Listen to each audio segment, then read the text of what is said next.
A paz do Senhor. Vamos falar de dois princípios importantes dentro da palavra de Deus e começando por Jesus, para que ninguém possa questionar. Se Jesus falou, não tem o que questionar. Mateus 23, versículo 23.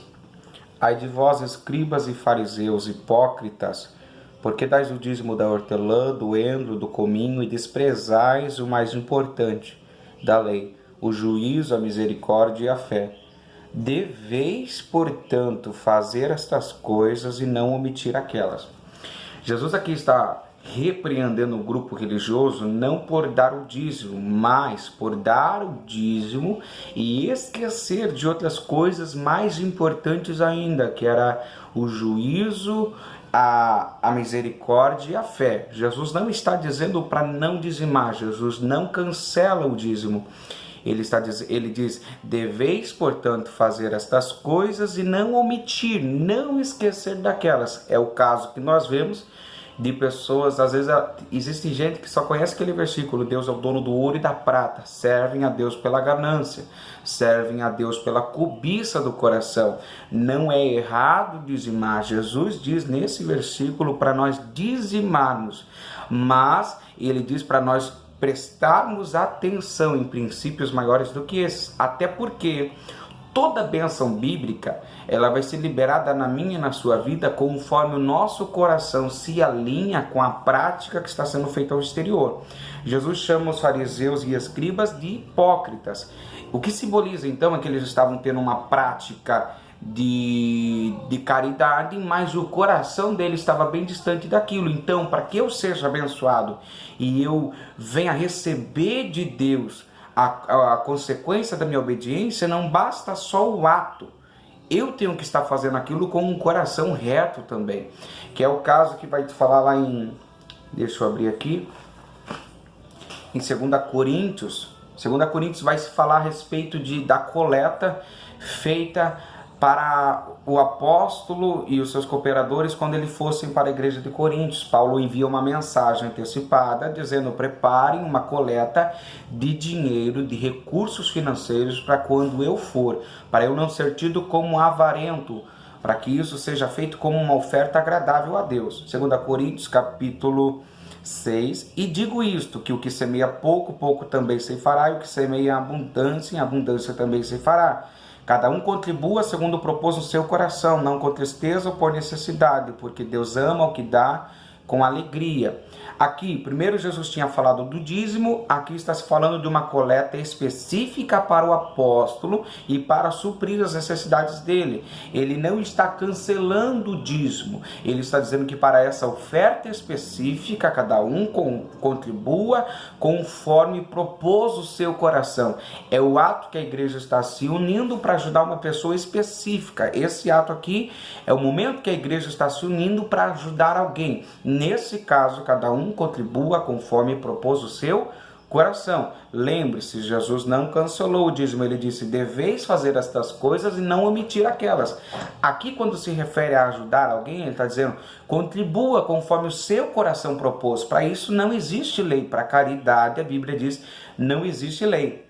Aqui se fala de um ato de caridade, de generosidade para com o apóstolo. E voltando então sobre Cristo, sobre o mandamento que ele dá aos discípulos, que ele não cancela, mas que ele reafirma aos discípulos, quando eu estou fazendo algo para Deus, nós devemos entender isso, eu não posso só tomar como uma prática religiosa, aquilo tem que ser verdade dentro do meu coração e eu tenho que fazer aquilo com prazer. O que Jesus está dizendo é que eu não posso ter práticas religiosas e o meu coração não ser coerente com o que está sendo feito. Tem gente que é dizimista e murmura quando dá o dízimo. Meu Deus, se eu tivesse guardado aqueles 10%, agora eu não ia estar sem dinheiro. Se eu tivesse guardado aqueles 10% lá, agora eu ia dar para fazer tal coisa.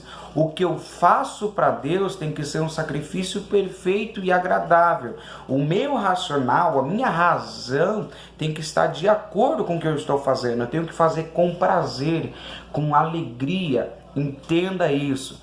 Jesus Paulo vai dizer, cada um contribua conforme propôs o seu coração, quando se refere a uma oferta específica para um assunto específico. Isso não é lei quanto a contribuir na igreja, tanto que não era uma contribuição para a igreja, era uma contribuição para o apóstolo. Amém? Então vamos lá no livro de Gênesis, para a gente ter uma clareza melhor. Primeira coisa, o dízimo não é lei. O dízimo foi reconhecido dentro da lei, mas o dízimo começou nos patriarcas, e o primeiro deles, Abraão. A Bíblia vai dizer em Gênesis 14, versículo 18: E Melquisedeque, rei de Salém, trouxe pão e vinho, e este era sacerdote do Deus Altíssimo, e abençoou e disse: Bendito seja Abraão do Deus Altíssimo, o possuidor dos céus e da terra, e bendito seja o Deus Altíssimo que entregou os teus inimigos nas tuas mãos, e deu-lhe o dízimo de tudo. Após Abraão ser abençoado com pão, vinho e com uma bênção profética da boca de Melquisedeque, Abraão dá o dízimo de tudo a ele. Abraão vai nos dar a entender que o dízimo, ele entra dentro do princípio de honra. Se eu estou sendo alimentado espiritualmente por alguém, se eu estou sendo alimentado dentro de um ambiente que está suprindo as minhas necessidades espirituais, emocionais e físicas, eu devo retribuir esse lugar. É o caso de, por exemplo, o filho cresce, dá 18 anos e o pai diz bem assim: agora você vai ter que ajudar nas despesas da casa. O dízimo é a mesma coisa, é você ajudar na despesa da casa, da igreja, do lugar onde você está sendo alimentado, do ministério que está te alimentando. Quando eu estou dizimando, eu não estou comprando a bênção de Deus, eu estou praticando o princípio da honra, eu estou honrando Deus que me está honrando através de alguém, através de um lugar, através do ministério. Não é comprar prosperidade, é eu retribuir o que eu estou recebendo. Tanto que Malaquias, quando se fala de dízimo, vai falar que o dízimo é uma devolução. Malaquias 3º capítulo, versículo 8: roubará o homem a Deus? Todavia vocês me roubam e vocês dizem: que te roubamos? Aí o Senhor diz: nos dízimos e nas ofertas alçadas. Não fala só de dízimo, fala de oferta também. O momento que nós temos que ter disposição, não só de dar dízimo, mas de ajudar as pessoas pelo nosso caminho. Com maldição sois amaldiçoados, porque roubais a mim, vós, toda a nação. Trazei todos os dízimos à casa do tesouro, para que haja mantimento na minha casa. E depois fazei prova de mim, diz o Senhor dos exércitos, se eu não vos abrir as janelas do céu e não derramar sobre vós uma bênção tal, que dela vos advenha maior abastança. Por causa de vós repreendei o devorador, para que não vos consuma o fruto da terra, e a vida do campo não vos será estéril, diz o Senhor dos exércitos. Glória a Deus. Quando o Senhor está falando de dízimo aqui, você perceba que o dízimo para o Senhor também é o princípio de honra, para que não falte mantimento na minha casa. Se eles se alimentavam da casa de Deus, se alimentavam como? O sacerdote que orava pelo povo e apresentava sacrifício pelo povo precisava comer. O templo tinha despesas, os sacrifícios tinham despesas. Se existia despesas dentro do templo e existiam pessoas que estavam se alimentando do que existia dentro do templo espiritualmente, nada mais justo do que aquele que se alimenta mantenha aquilo que está nutrindo. É o caso de como nós contribuímos e dizimamos na igreja. É justo eu tomar posse de parte daquele trabalho que é feito para mim, e eu retribuir o trabalho que está sendo feito em Deus para mim. Irmão, mas de graça eu vos dei, de graça dai. Jesus está falando, quando é de graça, na questão dos dons do Espírito Santo. O dom do Espírito Santo não custa nada, é de graça, é pela graça que Deus dá. Mas qualquer ministério, qualquer igreja, qualquer lugar que se abra para cultuar a Deus dentro da tua casa, vai ter despesas de luz, de água, vai ter despesas de impostos, vai ter despesa do terreno, vai ter despesa com os acessórios da igreja, vai ter despesa com diversas coisas, assim como a tua casa tem despesa. Então, se eu estou me alimentando de um lugar, é justo que eu mantenha aquele lugar para que eu continue sendo alimentado. Então, olhando ali, Deus vai falar agora para a nação que a nação estava roubando eles nos dízimos e nas ofertas. E ele repreenderia o devorador. Pastor, mas ali está falando sobre agricultura, sobre gafanhotos. Vai falar sobre gafanhoto migrador, devorador, cortador e destruidor. Sim, mas por que Deus fala sobre aquilo?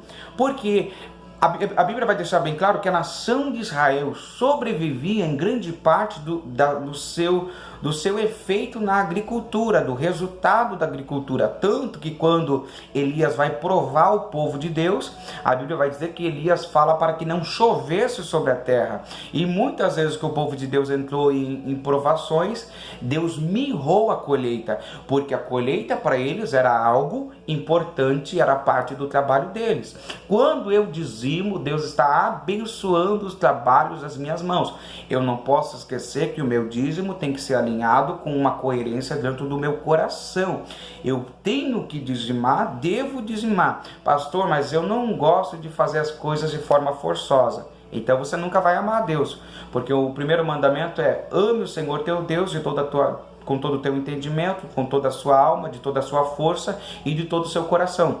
É mandamento, é dever. Mandamento é decisão de vontade, é dever. O segundo mandamento é: ame o seu próximo como a ti mesmo. Existem momentos que a gente não quer amar, tem momentos que a gente não quer praticar bondade para com o próximo, mas nós lembramos, o nosso espírito nos lembra que existe um mandamento. E por sabermos que é mandamento, nós praticamos. Então eu te deixo essa palavra para que você seja abençoado, para que você possa fazer a vontade de Deus. Outra questão muito importante: para que o teu dízimo tenha legalidade, o dízimo precisa ser dízimo.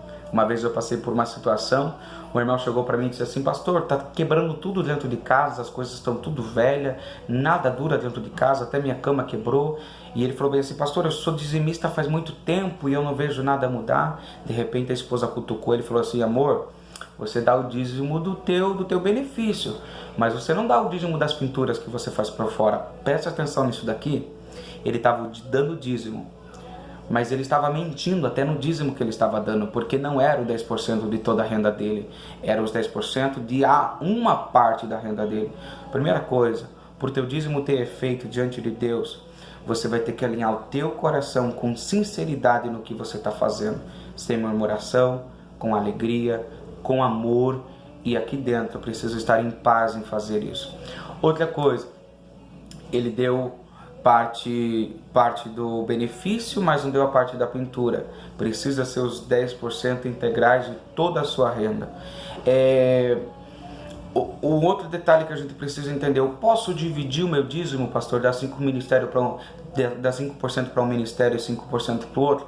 Não. Porque quando eu estiver orando pelo seu dízimo, ou um pastor, seja quem for, qualquer igreja que estiver orando pelo seu dízimo, vai estar apresentando ela como dízimo. E como eu posso falar para Deus abençoar 10% se não é 10% que você contribuiu? Não minta para o Espírito Santo, senão você vai acabar mentindo. Pastor, mas eu quero ajudar mais pessoas. Faça isso ofertando, mas não toque no que é do Senhor, no dízimo do Senhor. Devolva a parte do Senhor. Deus abençoe vocês, que você possa guardar essa palavra no teu coração e dar muito fruto. Eu falo disso sem medo, porque eu sei que isso é uma verdade que se cumpre na minha vida, e quando eu falhei em praticar essa verdade, eu recebi a consequência da minha desobediência. A quem muito é dado, muito também é cobrado. Pastor, tem gente que não dizima e prospera. Deixa eles lá. Você sabe o que Deus te deu, você já sabe o que Deus fez por você, você já sabe o que Deus está colocando na tua mão, você sabe quais promessas você tem. Jacó, antes de ser abençoado, ele já disse: eu vou te dar o dízimo de tudo quanto eu vier a possuir. Então nós temos exemplos de dizimistas na Bíblia. Antes de existir qualquer mandamento a respeito de dízimo, eu não prego o dízimo por mandamento, eu prego o dízimo por princípio de honra e de gratidão a Deus, de obediência a Deus. Deus abençoe vocês e que essa palavra dê muito fruto na tua vida. Se alinhe com Deus para que a tua vida possa prosperar e para que tudo que você tem venha a ser duradouro. Às vezes você vai perceber que até as coisas dentro da tua casa vão se destruir com mais facilidade, porque com as coisas materiais você não tem honrado o Senhor. E a Bíblia diz bem assim: eu honrarei aqueles que me honrarem. É impossível que Deus me honre em áreas que não estou honrando a Ele. Deus só vai honrar o nosso casamento quando no nosso casamento nós honrarmos a Deus. Deus só vai honrar nosso ministério quando no nosso ministério nós honrarmos mais a Deus do que aos homens. Deus só vai honrar a nossa casa quando na nossa casa, com tudo o que nós temos, nós honrarmos a Deus, porque também continua o versículo dizendo assim: desprezarei aqueles que me desprezarem. Receba livramento de Deus, restauração de Deus e obedeça ao Senhor para que você dê bom fruto. Deus te abençoe.